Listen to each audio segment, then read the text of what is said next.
नमस्कार, आप देख रहे हैं एनडीटीवी राजस्थान का खास कार्यक्रम एजेंडा क्या है। तो एनडीटीवी के इस खास कार्यक्रम में आज बूंदी कांग्रेस विधायक हरिमोहन शर्मा से खास बातचीत होगी, जहां उन्होंने बूंदी समेत प्रदेश भर के तमाम मुद्दों पर आने वाले समय में सदन से सड़क तक उठाने की बात कही है। हरिमोहन शर्मा ने बूंदी विधानसभा क्षेत्र के तमाम मुद्दों को लेकर कहा कि भले ही जिले के तीनों सीटें कांग्रेस के खाते में रही हों, सरकार बीजेपी की बनी है, लेकिन जनता हित में मुद्दों को सदन तक उठाया जाएगा। जरूरत पड़ी तो सड़क पर भी आएंगे। आइए सुनाते हैं विधायक जी से खास बातचीत। एनडीटीवी राजस्थान के खास कार्यक्रम एजेंडा क्या है उसमें आपका स्वागत है। मैं हूं सलीम अली। हम आज बात करेंगे बूंदी विधानसभा की। बूंदी विधायक हरिमोहन शर्मा हमारे साथ मौजूद है। इनसे जानेंगे एजेंडे इनके क्या रहने वाले हैं, 10 प्रमुख एजेंडे क्या होंगे जो पूरे इस बार चर्चा में रहेंगे। सर, क्या पहली 10 एजेंडे रहने वाले हैं आपके? मेरा सबसे प्रमुख एजेंडा जो है वो पूर्ववर्ती सरकार के द्वारा जो भी योजनाएं लागू की गई है और जो क्रियान्वित कर लोगों को लाभान्वित कर रही है, सरकार उन योजनाओं को रोकने का प्रयास कर रही है। ये अनुचित रहेगा और मैं उन योजनाओं को वापस चालू कराने का भरसक प्रयास करूंगा। बूंदी को संपूर्ण रूप से चतुर्मुखी प्रतिभा के रूप से इसको विकसित करने का सार्थक प्रयास करूंगा। बूंदी की चंबल की जो नहरें हैं और जो किसानों को समय पर पानी मिलने में जो गतिरोध आता है, उनको दूर करने का प्रयास करूंगा। जो केडीए बना करके बूंदी की संपूर्ण बूंदी विधानसभा क्षेत्र और पाटन के कुछ ग्रामों को और उसकी ज़मीनों को जो केडीए के नाम से कोटा डेवलपमेंट अथॉरिटी के नाम से मिलाया है, मैं प्रयास करूंगा कि कोटा डेवलपमेंट अथॉरिटी के बजाय बूंदी डेवलपमेंट अथॉरिटी अलग बनाया जाए और जो हमारी ज़मीनें वहाँ पर जा रही है उनको हम बूंदी में खुद विकसित करके उन संसाधनों का हम हमारे लिए करें। मैं इस बात का भी प्रयास करूँगा कि जो 3000 बीघा ज़मीन बूंदी में एयरपोर्ट बनाने के लिए दी गई है, उस एयरपोर्ट का नाम बूंदी एयरपोर्ट रखा जाना चाहिए, क्योंकि सारी भूमि और सारा टेरिटोरियल जुरिडिक्शन उसमें बूंदी जिले का है, तो बूंदी के नाम की उपेक्षा नहीं की जानी चाहिए। और उसके एवज में जो कोटा का जो एयरपोर्ट अथॉरिटी का जो ज़मीन है वो अगर कोटा को दी जाती है, अगर वो दी जाती है, उसके संपूर्ण राशि का विकास करने में बूंदी में उस राशि को लगाया जाना चाहिए। मैं इस बात के लिए भी प्रयासरत रहूँगा कि राजस्थान सरकार हमारे ज़िले को प्राथमिकता दे, हमारी विधानसभा को क्षेत्र को प्राथमिकता दे और प्राथमिकता के आधार पर राजनीतिक दृष्टिकोण से भेदभाव न करे।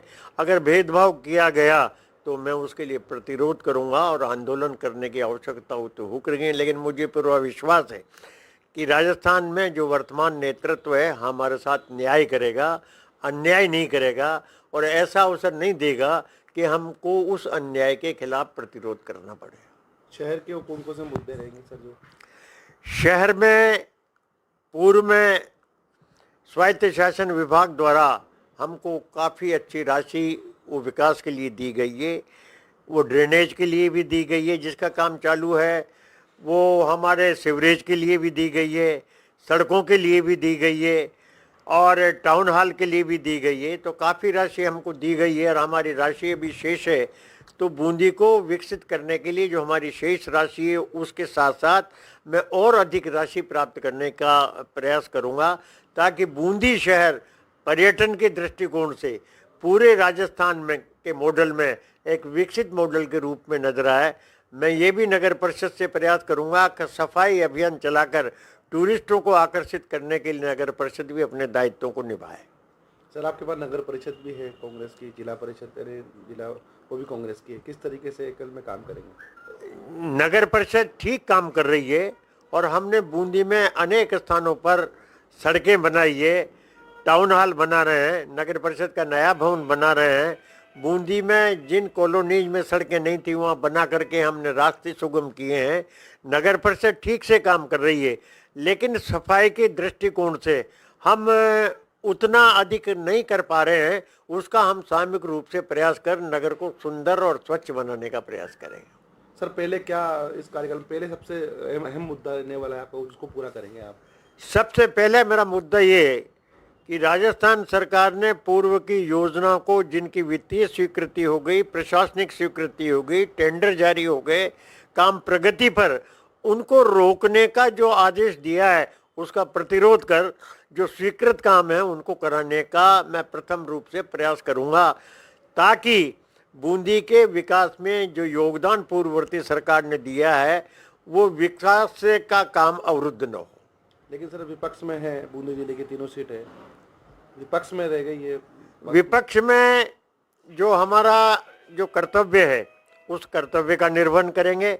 सरकार की गलत नीतियां हैं तो उनका प्रतिरोध करेंगे, अन्याय के खिलाफ हम आवाज़ उठाएंगे, बूंदी को विकसित करने के लिए हम बात करेंगे, और जो हमारा रामगढ़ अभयारण्य जो है उसके लिए और अधिक राशि स्वीकृत कराने की बात करेंगे, और खनिज विभाग में जो खानों का अलॉटमेंट रुका हुआ है उनको चालू करने की बात करेंगे, नहरों के रखरखाव की बात करेंगे, और शैक्षणिक स्तर पर डाबी में कॉलेज खोलने की बात करेंगे। ऐसे अनेक बातें हैं जिनको हम आगे जा करके करेंगे। सर अभी आपने एयरपोर्ट की बात की, एयरपोर्ट में भी हाल फिलहाल में एक बात सामने आई कि ओम बिरला ने उसमें जो है कहा है कि सरकार ने जो पैसे जमा नहीं करवाए थे, अब हमारी सरकार आने के साथ हम पैसे जमा करा रहे हैं। ये श्री ओम जी बिरला अपने कर्तव्य परायणता को पूरा नहीं कर पाया, इसलिए राज्य सरकार पर वो दे रहे हैं। राज्य सरकार ने राशि जमा करा दी, और राज्य सरकार ने अपने बूंदी जिले की 3000 बीघा जमीन, कीमती जमीन, इनको एयरपोर्ट के लिए निःशुल्क दे दी, बिना पैसों के दे दी। राज्य सरकार को जो राशि उपलब्ध कराना था और देना था वो पैसा जमा करा दिया।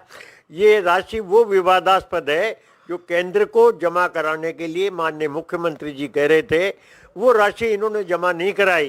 केंद्र के बजाय ये राजस्थान सरकार पर ही अनुचित बोझ डालना चाहते थे।